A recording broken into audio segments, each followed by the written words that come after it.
Good evening. आज हम भारतीय अर्थव्यवस्था के जो महत्वपूर्ण प्रश्न हैं उसके बारे में कुछ चर्चा करेंगे। और ये प्रश्न जो है हमने घटनाचक्र से उठाया है। तो आइए देख लेते हैं। और हाँ, जो इस चैनल पर नए हैं प्लीज़ इस चैनल को सब्सक्राइब कर लें और बेल आइकन आए उसे प्रेस कर दीजिएगा ताकि जब भी नेक्स्ट वीडियो अपलोड की जाए वो आसानी से आपके पास पहुंच जाए। तो ये जो है पहला क्वेश्चन जो है यहाँ देख रहे हैं आप, भारत के केंद्रीय बैंक का नाम क्या है? तो भारत के केंद्रीय बैंक का नाम जो है वो देखा जाए तो भारतीय रिजर्व बैंक, आरबीआई। आरबीआई। उसके बाद दिख रहा होगा आपको भारतीय रिजर्व बैंक का मुख्यालय है कहाँ? तो मुंबई में। यहाँ दिख रहा तीसरा, भारत में 1 रुपए के नोट पर वित्त मंत्रालय के सचिव के हस्ताक्षर होते हैं, अन्य नोटों पर भारतीय रिजर्व बैंक के गवर्नर के। ठीक है, तो 1 रुपए के जो नोट होंगे उस पर किसका होगा हस्ताक्षर? तो भारत के वित्त मंत्रालय के जो सचिव हैं उनके। और भारतीय जो अन्य नोट हैं उन पे किसका? भारतीय रिजर्व बैंक के गवर्नर। और वर्तमान में जो आरबीआई के गवर्नर हैं वो शक्तिकांत दास जी हैं। अगला, भारत में करेंसी नोट पर उसका मूल्य कितनी भाषाओं में लिखा गया तो लिखा जा होता है? तो 17 भाषाओं में।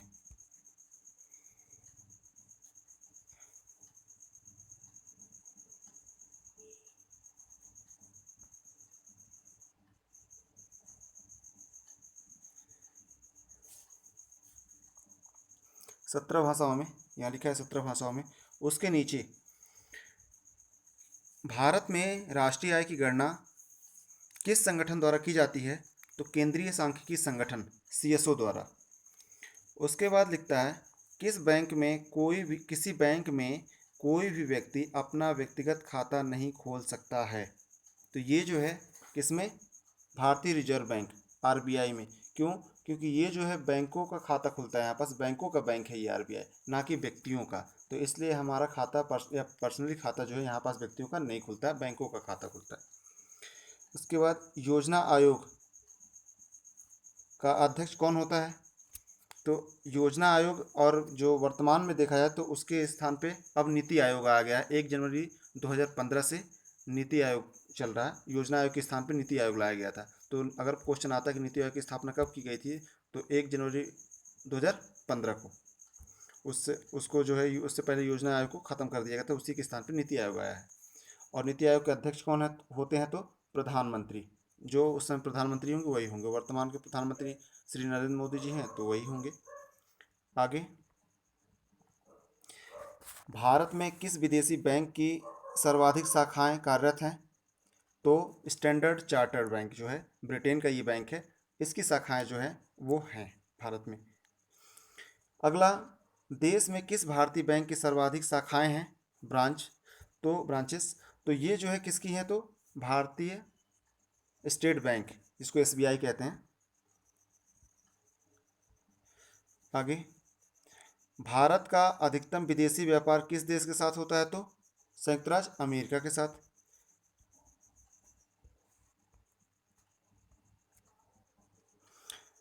अर्थशास्त्र का जनक किसे कहा जाता है? तो एडम स्मिथ को। एडम स्मिथ को। इनकी एक पुस्तक है, an inquiry into the nature and causes of wealth of nation. तो वेल्थ ऑफ नेशन जो पुस्तक है इनकी, शॉर्ट में आपको दिख जाएगा वेल्थ ऑफ नेशन। तो जो वेल्थ ऑफ नेशन पुस्तक है उसी में इन्होंने पहली बार अर्थशास्त्र को परिभाषित किया था, इसलिए जो है इनको अर्थशास्त्र का जनक कहा जाता है। अगला, जिस कार्ड से बैंक को उच्च ऋण जोखिम होता है वह है क्रेडिट कार्ड। तो क्रेडिट कार्ड और एक होता है डेबिट कार्ड। तो डेबिट कार्ड में होता है कि जितने आपके पास खाते में पैसे हैं उससे ज़्यादा आप जो है नहीं निकाल सकते। जबकि क्रेडिट कार्ड में क्या होता है कि कुछ एक सीमा तक क्या है कि आप जो है आपके खाते में पैसे नहीं है फिर भी निकाल सकते हैं। वो आप बैंकों से, वो कर्ज के जैसा है वो। तो ये चीज़ें ध्यान रखिए रहेगा। इसके बाद जो है अगला, पद बैंकेश्योरेशन से तात्पर्य है बैंकों द्वारा दी जा रही कंपोजिट वित्तीय सेवा जिसमें बीमा उत्पादन शामिल है। अगला, वह दर जिस दर पर कमर्शियल बैंक भारतीय रिजर्व बैंक से रुपया उधार लेते हैं उसको क्या कहते हैं? तो रेपो रेट। रेपो रेट वह दर जिस पर कमर्शियल बैंक मतलब व्यापारिक बैंक भारतीय रिजर्व बैंक से रुपया उधार लेते हैं तो उसको क्या कहते हैं? Repo rate. और जिस दर पे जो है, समझिएगा, जिस दर पे आरबीआई जो है व्यापारिक बैंकों का पैसा जमा करता है उसको क्या बोलते हैं? Reverse repo rate. अभी आप लोग देखे होंगे, हाल ही में आई है, तो हाल ही में एक रिपोर्ट आई थी, उसमें बताया गया था कि 0.25 जो है वो रिवर्स रेपो रेट को कम कर दिया गया है। पहले 4% हुआ करता था, अब जो है देखा जाए तो 3.75% है। तो ये ध्यान रख रहिएगा। तो रिवर्स रेपो रेट जो है, रिवर्स रेपो रेट क्या है? जिस दर पे आरबीआई जो है व्यापारिक बैंकों का पैसा जमा करता है अपने पास, उसी को बोलते हैं रिवर्स रेपो रेट। और जिस दर पे जो है, आपको यहाँ पास लिखा ना, वह दर जिस पर कमर्शियल बैंक भारतीय रिजर्व बैंक से रुपया उधार लेते हैं उसको क्या कहते हैं? Repo rate. उसके नीचे जो है, राष्ट्रीयकृत बैंक को निम्नलिखित नामों से भी बुलाया जा सकता है। किसको? सरकारी बैंक क्षेत्र के बैंकों के नाम से भी बुलाया जा सकता है इसको। भारतीय रिजर्व बैंक ऑफ इंडिया का राष्ट्रीयकरण किस वर्ष हुआ? तो 1949 में, 1 जनवरी 1949 का जो है आरबीआई का जो है वो राष्ट्रीयकरण हुआ है। और 1 अप्रैल 1935 को आरबीआई की स्थापना की गई है। तो ये ध्यान रखे रहेगा। तो अगर आपको आरबीआई की स्थापना पूछे तो 1 अप्रैल 1935, और अगर आपसे पूछे राष्ट्रीयकरण कब किया गया तो 1 जनवरी 1949 को। अगर ये आपसे ये चीज़ें पूछे कि आरबीआई जो है इसकी स्थापना किस अधिनियम के तहत की गई थी, तो आरबीआई एक्ट जो है, आरबीआई अधिनियम 1934 के तहत जो है इसकी स्थापना की गई है। ठीक है, तो ये ध्यान रखना है। अगला,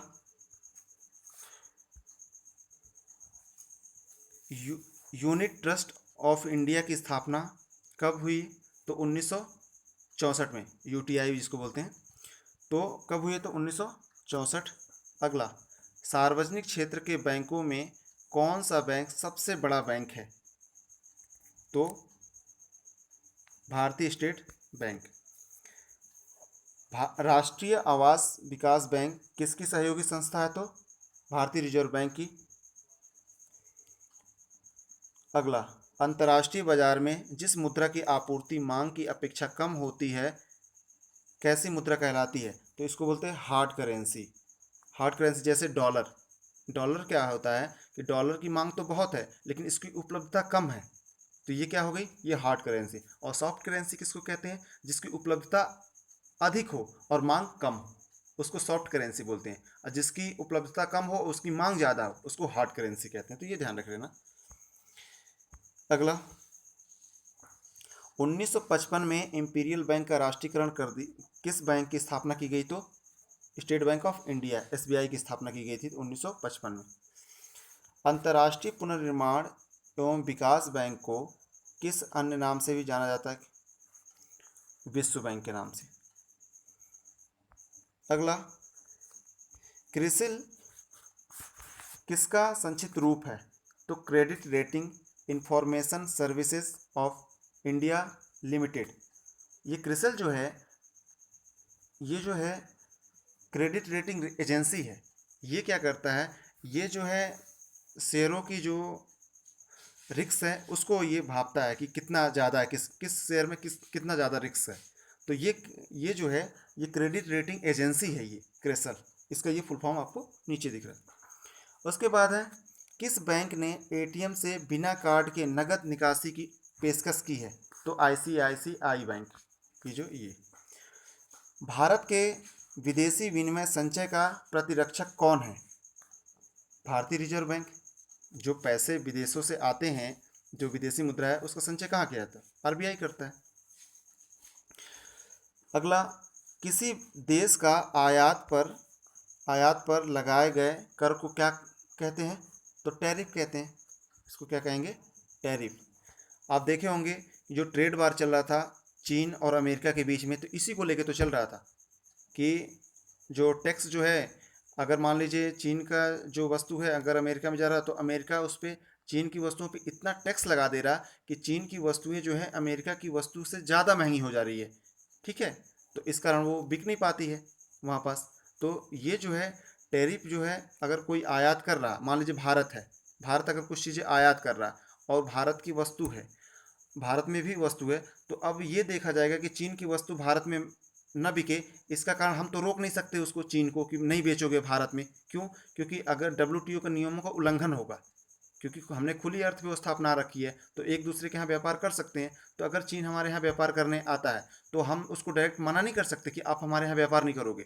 हम अब ऐसी परिस्थिति निर्मित कर देंगे कि वो व्यापार कर ही नहीं पाएगा। तो उसके तहत हम क्या करते हैं कि हम वो जो वस्तु ले आता है तो हम इतना ज़्यादा टैक्स लगा देते हैं कि उसके सामने हमारी वस्तुएं सस्ती होती हैं, तो हमारी वस्तुएं खरीदने लगते हैं लोग बाग, उनकी वस्तुएं नहीं खरीदते। क्यों? क्योंकि उनकी वस्तुएं महंगी हो जाती हैं। कैसे? क्योंकि हमने टैरिफ लगा दिया ना, टैक्स ज़्यादा लगा दिया उन पर। यही चीज़ें हो रही थी अमेरिका और चीन में, तो जो ट्रेड वार चल रहा था।